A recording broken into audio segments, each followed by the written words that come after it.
The S&P 500 is set to make all-time highs once again after Friday's close. The Nasdaq looks strong as it can get, and the stock market crash appears to be gone with the wind, dare I say. Now, as we approach the end of the year, it's looking more and more like we're going to continue to run. We're getting crypto going crazy. Everything is really ticking to a risk on indicator for the market, and it appears now that a China trade deal is going to be completed. We're going to go exactly into this and exactly what's going on. We'll break down everything in between so you know what to expect for this week as far as earnings as well. Let's get to it. This was the fifth meeting that I've had with my Chinese counterpart, the Vice Premier, Hu Lifeng, and we covered a wide range of issues, and I think we've reached a substantial framework for the two leaders who will meet in Korea next Thursday. So, on the table, the president had given me maximum leverage when he threatened 100% tariffs if the Chinese imposed their rare earth global export controls. So I think we have averted that, so that the tariffs will be averted. And we have a regular quarterly meeting with the Chinese. It was scheduled for November 10th. Or before November 10th. I don't think we will have to have that. So we have been rolling the tariffs quarterly. So we agreed on that. We also agreed on substantial agriculture purchases for U.S. farmers. We agreed that the Chinese would begin to help us with the precursor chemicals for this terrible fentanyl epidemic that's ravaging our country. So I would say that it was a very good meeting overall. And again, when we go into the S&P, we look at SPY here specifically, you can see you're already above all-time highs. You have to anticipate going into this week, this only propels you even higher. And are we going to be talking about the SPY hitting $700 sooner than later now? Like, that's the craziest part of what's actually happening. And you go a step further, you look at what's taking place as far as earnings this week as well, and again, it gets even more insane. You have, to begin the week, a little bit of smaller earnings. SoFi is still interesting, but obviously Wednesday is where, Armageddon and things get real. You have Facebook, Microsoft, Google, and then Apple on Thursday. Massive earnings. So again, if things go really well from earnings, I see the market having one of its best weeks that we've seen in recent memory. Make sure you're following on Twitter so you get all the updates. But now, guys, let's get to work, because again, all that is just what's taken place over the last 48 hours. But how do we start implementing this into the markets, trading, etc.? So again, let's dive right in. Now, I'm going to go more into charts here in a second, but I also think it's critical that we understand what else is happening, because there's more bullish news out there. Okay, so the Fed is having their meeting this Wednesday, and it's highly expected that we're going to continue getting rate cuts going into this week based off of inflation reports as well. So again, let's run through some of this. Trade deal, potentially. Earnings coming in. More rate cuts, and the Fed is going to be pretty happy with what's happening with the scale of overall inflation. And you have to assume with a trade deal that kind of takes some of the ease and pressure off of some of the unemployment as well. On top of that, you're getting mortgage rates dipping down rapidly, back down below your lows that you had previously from the last month of the first rate cut. So more rate cuts coming in, we expect lower rates. And ideally, we see that mortgage rate get below 6% for the first time in basically 2-3 years. And again, we're in a really good place finally with the market as a whole. And again, there's that fear of that trade war that was kind of like, the dark cloud above us, appears to be gone as of right now. So as we jump into SPY, that's what we're going to be looking at specifically. Now, before I go too far, I do want to say right now, if you want to see what we're trading, how we're trading every single day, the Twitter link is, and the Discord link is down below. I post a lot of free stuff on Twitter. I try to post on, TikTok. I try to post here on YouTube, but obviously I can't be there all day long. Where I'm working, where I'm grinding all day long is going to be actually in Discord. So again, you do have to pay for that, just to let you know. But again, that link, you can check it all out. It's down there for you. But again, you get access every morning. We start the same way. We start with futures, so we understand what to look for, everything that's kind of mapping out our day. From there, we go into Jay's watch list, which he goes over his futures levels, but then he also covers his specific stock levels, his favorite stocks on the day, where he sees those going, a straight roadmap. The next thing is what we go with the overall technicals. Technicals are either setups we're looking for or scalps that we're getting in throughout the day, so quick in and out. We're not going to give exact entries. We just show exactly what we're looking for as far as setups. Like me personally, I don't trade weekly contracts. I know a lot of you guys like to, so if you want to get more risky, do that. I'm fine making 15, 20% on a $6 move from Tesla. Some of you guys might want to make 100%. Do whatever you want. I don't care. Okay, and I'll teach all my stuff as well, obviously, in there. And then we have our trade ideas for more swing trades, all mentioned there as well. So you guys can see all that for yourself. But again, what we're looking at, it's all there for you. You can also see profits if you want to see that. But all that is in there for you. Let's get to work. Now, looking at SPY, looking at everything here, we can put up all the drawings so you can see we had that lower highs you can put in, finally broke out, break retest, breaking back out, going to QQQ. I think QQQ looks more impressive. Honestly, breaking out here as well looks really solid. DIA, the Dow, similar action. Honestly, Dow looks really incredible. Clear higher lows being developed. What you want to see there. And again, it lines back up with what's been happening, that 50 EMA, right? We talked a lot about the 50 EMA on SPY. A lot of people were trying to say, it wasn't a support, this and that, but it clear as day, you've grinded above that. It's been very strong. Going into futures in Q, really all you want, this is a really easy chart to be watching. Stay above 25,400. You're very bullish. I don't think you're going to get a retest of that. Let's see if you do. But if you break above 25,570, you're an all-time high price discovery. And again, I can't give you a price target for being in price discovery, but you look really good. Looks really strong. S&P futures just now broke out. As long as you're above 68.12, you look really good for continuation. Very strong there as well. Obviously, Dow doing its thing. So again, everything's breaking out. Everything's in all-time high territory. Now, the one thing that I do think is interesting is IWM, which I mentioned in yesterday's video. But again, you're getting that breakout. You're holding your strong weekly candle. Again, you haven't had these breakouts in a long time, right? Last big breakout was 2020, 2021. You're getting a 4 or 5 year breakout here now, and you're trying to get over. You had a strong weekly candle there. That is what you wanted to see on IWM. This is going to get really nice as well for mid caps, not just Mag 7 and large caps, right? Very important that we understand that as well. So there's just, like I said, so many things compounding this week when we look at the market. Like there's not just one thing, there's not two things. It's just so much that's really out there and compounding for potential gains here. Now, as far as favorite stocks, what am I looking to trade, etc. Now, I also want to let you guys know, I always say to follow on Twitter because I post nonstop over there as well, so you guys get the charts. I recommend following there. So there might be new stocks I'll mention there if I miss them here on YouTube. Now, going back into stocks I'm liking, obviously starting with Mag 7 names. The biggest thing right now is NVIDIA. So NVIDIA, we actually completed like the scalp that we were looking for on Friday.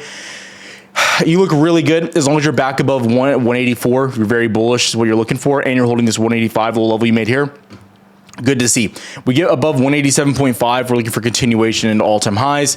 The strongest semi right now, crazy enough, is actually AMD as it's staying basically over 240. Very good. I'm not trying to go long here, but for continuation, scalps intraday, definitely be watching this. One of my favorite names here as well is Meta. Facebook has earnings, so definitely keep your head on a swivel. If earnings go well, you get back above the 50 SMA. You have a lot of room for upside. So probably the #1 stock I'm watching for earnings to see how we actually post, how are the earnings as far as revenue, expectations did we beat, overall growth.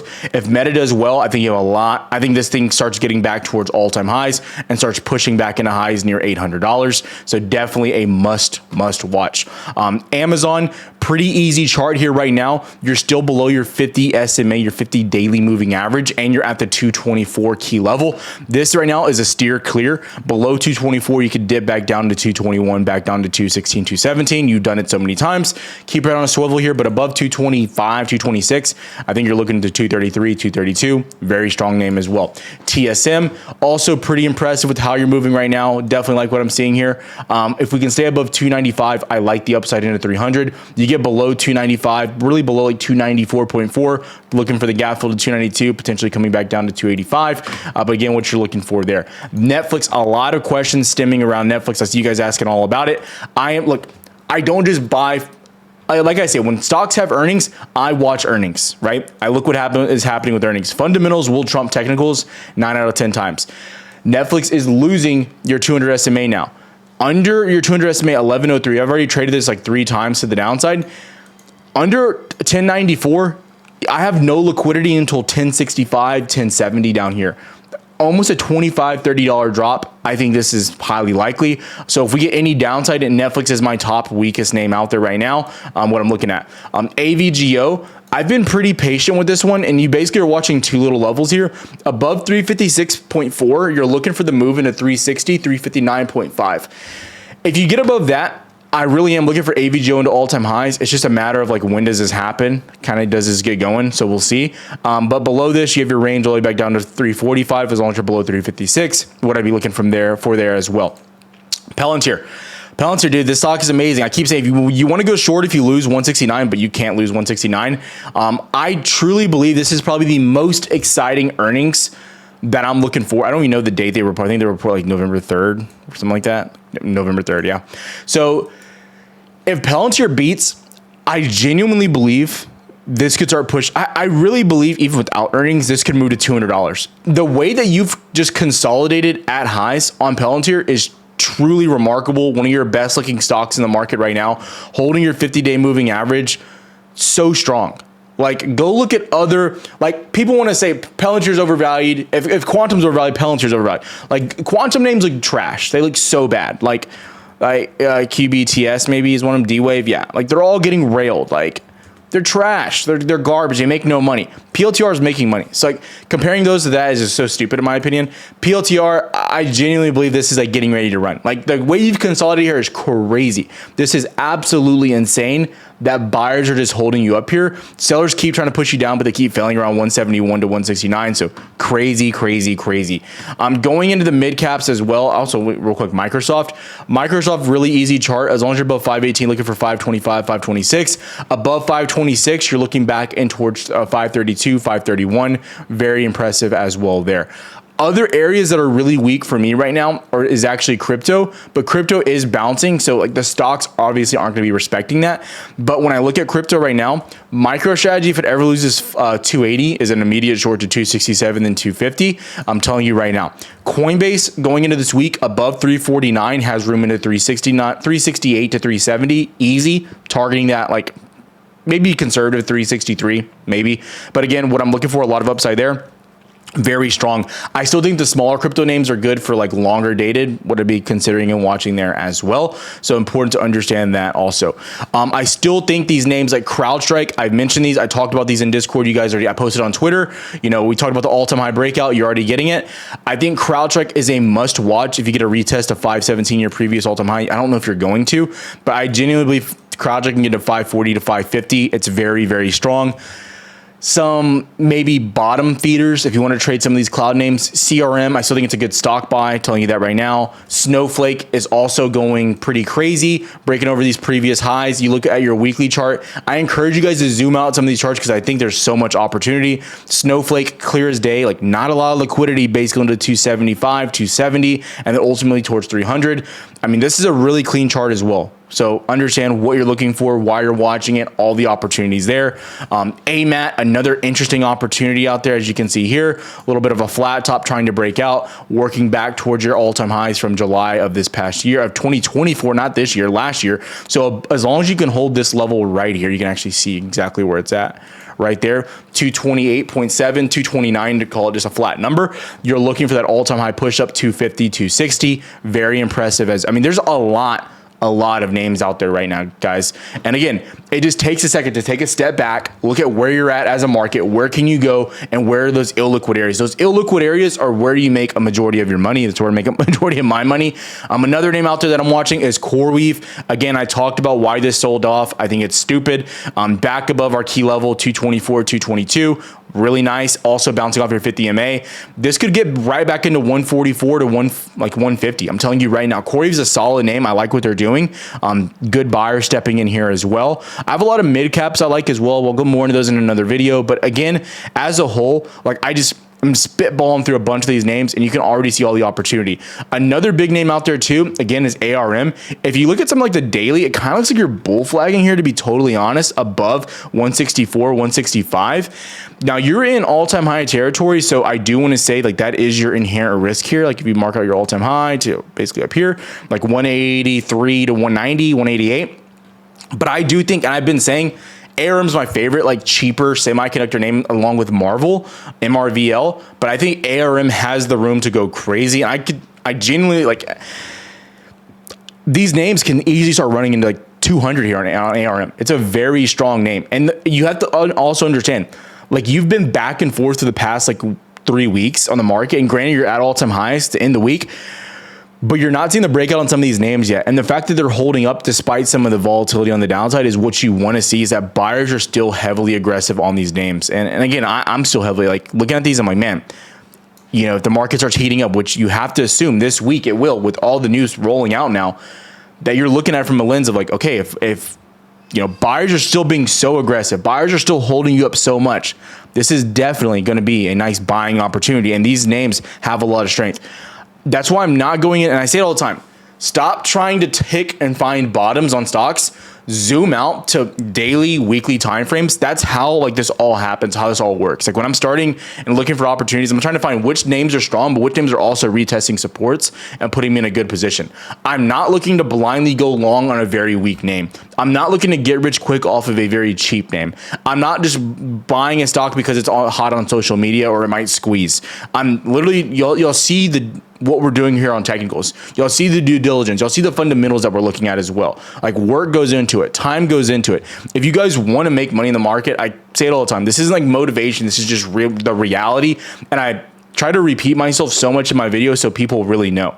It requires a lot of time. It requires a lot of effort. If you're watching these guys, they're like, hey, like you just wake up and you trade for 1 hour a day and you're going to be rich and you're going to have financial freedom. That's the stupidest crap I've ever heard in my life. You're going to have days that are really quick and really like awesome. Don't get me wrong. But a bulk of my days require me to sit here at my desk, stare at the charts, do my research and find opportunities, right? And then I'm just patient waiting for those opportunities to present themselves or to get back to my levels for my trade plan to work out.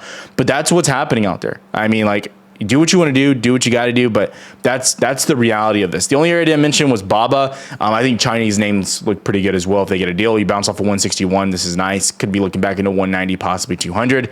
But again, favorite areas of the market, what I'm looking at, what I'm watching. I'll have more stuff mentioned for you guys as well. Apple also did try to break an all-time high, so be watching this. Earnings coming out. Pretty big week, guys. One of the biggest weeks you're going to have in for a while. So much news coming out, and you also have Trump meeting with Xi on Thursday, so it could only get more interesting. Have a good one, traders. See you in the next video.